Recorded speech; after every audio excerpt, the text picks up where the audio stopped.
Самите членови на Судскиот совет до последен момент не ги откриваат своите планови за утрешната интерпелација во собранието. На денешната седница во Судски во разговор со новинарите најавија дека се уште не донеле конечна одлука, но неофицијално според нашите информации поголемиот дел од нив нема да застанат на собраниската говорница. А утре, 1 час пред собраниската седница, има закажано и Судскиот совет своја седница. Председателот Камбовски вели ја закажал пред да дознае за собраниската и тврди дека тоа нема да биде пречка, доколку членовите одлучат да одат во законодавниот дом. Нашава седница воопшто не пречка таа да биде одржана и обратно, собраниската пак да биде пречка нашава да се одржи, доколку некој од колегите изрази желба да отиде таму и да даде изјава, ние тука ќе прекинеме седницата и ќе го чекаме колегата да се врати. Очекувате ли оставки да има?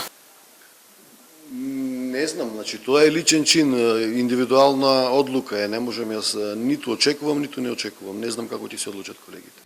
Неделат само 24 часа од еден од најголемите упади на една власт во третата независна власт, велат од СДСМ. На начинот на кој што вака е поставена, ова представува школски пример за директно и грубо кршење на уставниот принцип за владењето на правото и особено за поделбата на власта на законодавна, извршна и на судска. Власта предводена од Мицковски на лице место континуирано ја демонстрира својата злонамера за целосна партизација и политичка контрола врз правосудниот систем на оваа држава. Од владеачката ВМРО ДПМН е вела дека СДСМ намерно ги штити судиите и обвинителите за да избегне одговорност. СДС активно се бори за да го задржи своето влијание во судството, преку корумпирани судии и обвинители, кои во голема мера се должни на партијата за своите позиции и за своите промоции.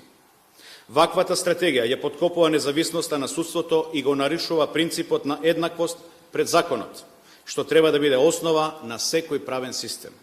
Интерпелацијата ја поднесува претеничките групи од власта, откако премиерот Мицковски ја најави како удар во чело за судската власт. Основниот суд Гевгели